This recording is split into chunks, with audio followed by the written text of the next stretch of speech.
I do think that most careers out there have their own stressors. There's just certain nuances here and there that I do believe that really sets nursing apart from most careers as just being very stressful. Hey, this is Thomas from nursemoneytalk.com, where I help nursing students become nurses and nurses excel in their nurse career and nurse life. And in this video, I really want to talk about just why nursing in general is just so stressful. Because I really do get asked all the time from just kind of like pre-nursing students or just kind of like new hires who are just like freshly just graduated from nursing school, and maybe they're being oriented at a facility that I'm working at. And the thing is that I don't think that there's just one thing that makes nursing stressful. While I do think that most careers out there have their own stressors, there's just certain nuances here and there that I do believe that really sets nursing apart from most careers as just being very stressful. Before I get started though, I do want to invite you to go ahead and hit that subscribe button and that thumbs up button so you do not miss any of our next videos. The first thing I want to mention that really sets nursing apart for being one of the most stressful jobs out there is the fact that there's so many workplace hazards associated with nursing.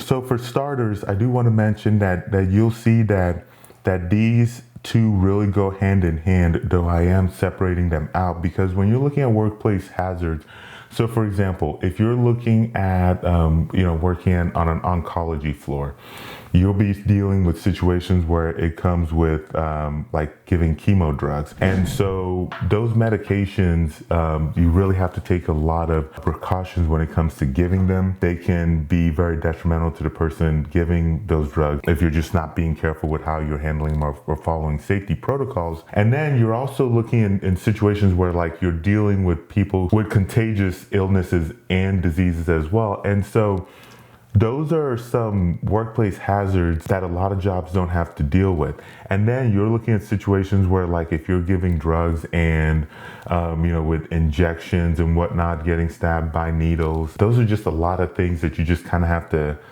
constantly be thinking about. And then once you move down to dealing with combative and hostile patients, that really then just kind of like increases the hazards of nursing and the injuries that you can get. I don't know if you've read any of the news or any of the articles that have come out on news where you'll see like nurses getting attacked by patients or patients' family members.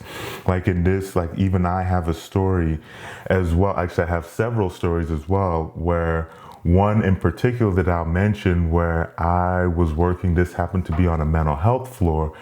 And long story short, I ended up actually getting attacked by a patient. The whole ordeal ended up with me having to actually be in a cast for what ended up being close to a year. Almost had to have surgery, and it was a kind of like a huge drawn out ordeal. And that was a situation where, in terms of going back and looking at it, from my part, there was very few things that I could have done differently, aside from not showing up to work that day that would have really have prevented that from happening. When you're a nurse that works in those high physical altercation potential specialties, if you will, like the mental health or an ER, those are things that you're constantly having to think about, or at least for me, it's constantly in the back of my mind that could happen, and that just really increases the stress of the job. The third thing to really look at is just like the physical demand of a nursing job. And when it comes to the physical demand, some things to keep in mind is the fact that you're on your feet. You're on your feet a lot. You're doing a lot of lifting of patients, and then you're also doing a lot of turning of patients. The thing that a lot of facilities will tell you is that they're no lift facilities. And I mean, honestly, like, okay, they'll say they're no lift facilities. A lot of that is just kind of things that they say, but when you look at it in an actual practical setting, that doesn't really change a lot of this from happening. You'll be in situations where like you're so short-staffed that what, you're gonna take the 30 minutes or whatever it takes to go find a lift that might not even be on your floor, could be somewhere else that may or may not have battery, may or may not be charged, while at the same time this patient needs to be turned, they need help going to the restroom or whatever the case is. And so you are constantly put in situations where unfortunately you end up doing a lot of lifting, a lot of manual labor type jobs, and that ends up putting a lot of stress on your body. And then that's not even getting into you're constantly on your feet. Depending on what facility, or not really facility, but depending on what specialty that you're in, you could have a situation where you're working a 12-hour shift and, at the end of it, you realize that 12-hour shift and I've spent 11 of them on my feet, 11 hours easily on my feet, hardly had a chance to sit down, hardly had a chance to eat. You're sitting around thinking to yourself, did I even use the bathroom at all this whole shift? Those are a lot of the things that really it makes it stressful. Like, you're thinking about it when you're showing up to work. And a good reason for that is the fact that you're going to have unrealistic workload. You're going to have a lot more patients than you reasonably should have. You're going to have all those patients. It could be all total care. And then come to find out that you don't even have like a tech or a nurse aide to even help you with taking care of those patients, with those bed baths, those turns, those taking the patients to the restrooms. It makes it stressful. And then it's not even just that. The thing about it is that it's not even just that it makes it stressful. It's the fact that at the end of those shifts, like, you could end up feeling like kind of guilty as well, as a nurse, because, we're all fixers. We want to help everybody. Like, you want to give your patients that undivided attention, as much attention as they need. And realistically, you can't do that. And so a lot of times at the end of your shift, you'll start feeling guilty, thinking to yourself, I should have given Susie more attention. John really wanted to grieve over X, Y, Z that happened. And you'll just be in a situation where, like, to give them so much attention means that you're taking it away from another patient. And it just ends up really making you very frustrated at the end of your shift. Fifth thing I want to add is that as nurses, we're constantly making life and death decisions. And so the decisions that we make matter. The decisions that we make could be the difference between somebody going to go home or somebody not. Whether it's you're dealing with an insulin drip or a cardiac drip or whatever, and so you're constantly back in your mind thinking, okay, I need to make sure these calculations are correct. I need to be watching, constantly monitoring this patient, because titrating them too far one way or the other could have very disastrous results. And on top of that as well, when it comes to making these life and death decisions, is that you can do every single thing possible. You can make all the right decisions. You can make them as quickly as possible. You could do nothing wrong and everything correct and still have a patient that passes. And that constantly seeing that over and over and over again, especially if you're in a high acuity ICU, that just really wears on you. And it starts stressing you out, because, like I already mentioned, as nurses, we're fixers. We want to fix people, and we take great pride in making sure that every patient that we come in contact with is helped. But at the end of the day, like, there's a lot, we can do everything right and just the results not go the way we want it to. The sixth thing I want to mention is that there's a lot of workplace drama that comes in nursing, whether it is with other nurses, whether it is with the doctors, whether, you also have the patients and their family members as well. You also have a situation of admin coming into play.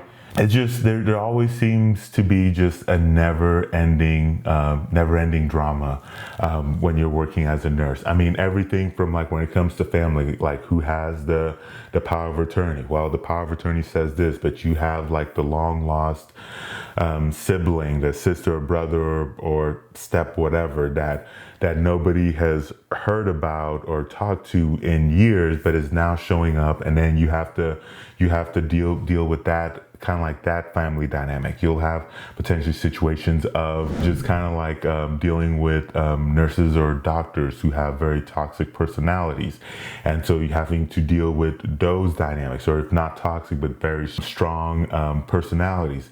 You could potentially have situations, of course, of nurse bullying. Nurse bullying, unfortunately, it ends up rearing its ugly heads in a lot of units, or a lot of floors, in a lot of departments. It ends up just causing a lot of stress because it's something that you're constantly having to deal with. So it's not even just that you're trying to take care of your patients. It's not even just that you're trying to make sure that your patients are doing well. It's just that you're doing that, and then on top of having to deal with all the other associated dramas.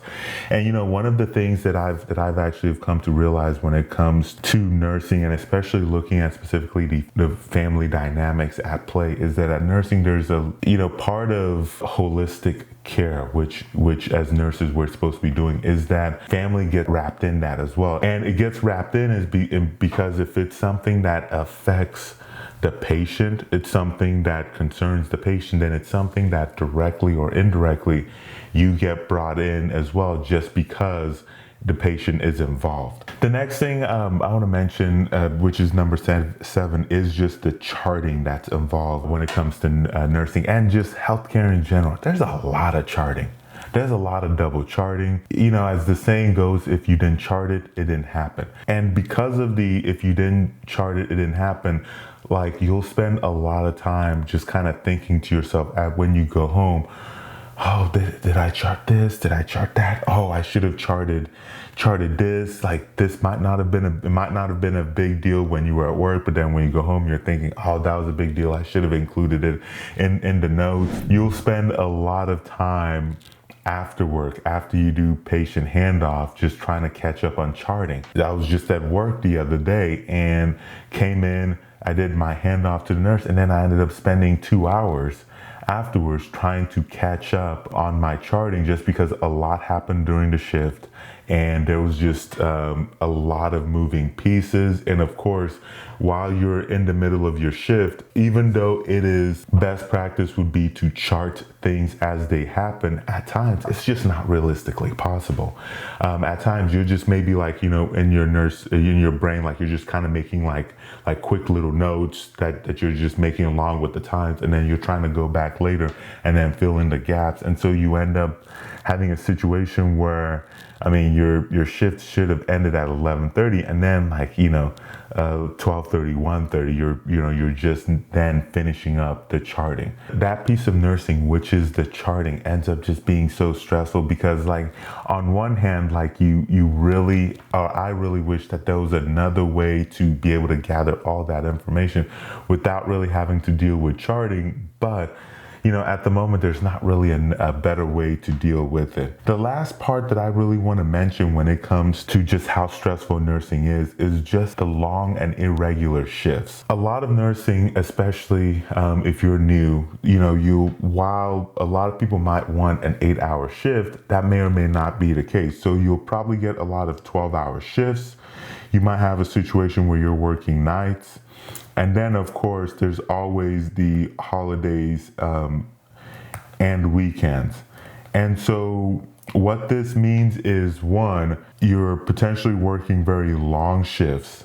There's something about after, if I'm doing a 7 to 7, something about after 3 p.m., I don't know what it is, like those last 4 hours just seems to drag on. Or you're in a situation where you're working nights, and then when your body wants to be asleep, then you're actually up working. Situation of working holidays and weekends. So, potentially having situations where you're missing like a gathering, a party, or whatever the case is, one of your kids' sporting games or a recital or something like that. It's just unfortunately with nursing, this is bound to happen, just because if you're working in a hospital, your hospital's available 24/7, and so of course it has to be staffed by nursing. Something to note as well with this is that because it's a 24-hour facility, you're potentially working 12-hour shifts and nights, is that does give you some flexibility to have, you have long days, but also you have long couple of days that you end up being off on as well. So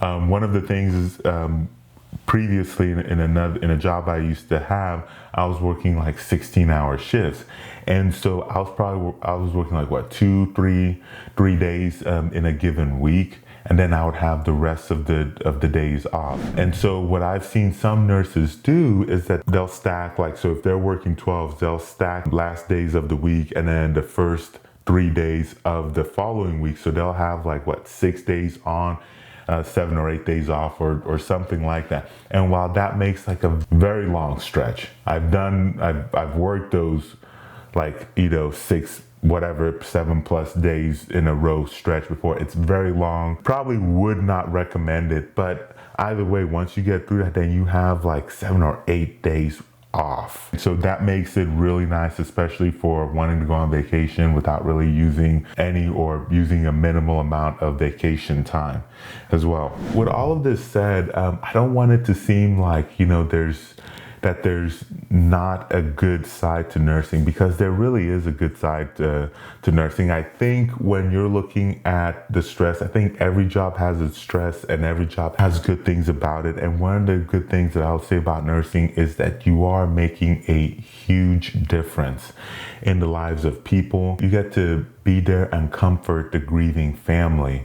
And then as well, you get to be there and celebrate with your family and patients as well. So while it is a hard profession, I honestly really enjoy just like the difference I get to make in people's lives. And so if you are looking for a situation to be able to make a difference in the lives of patients, then I would really encourage you to go to nursemoneytalk.com/schools to look for nursing programs that you can apply to. And these next videos that you're going to see show up, I'm just going to talk more about how to find a nursing program, and also just kind of like some of the benefits of being a nurse if you're just looking for more information and you're just not really decided or sold yet if nursing is the right profession to be in.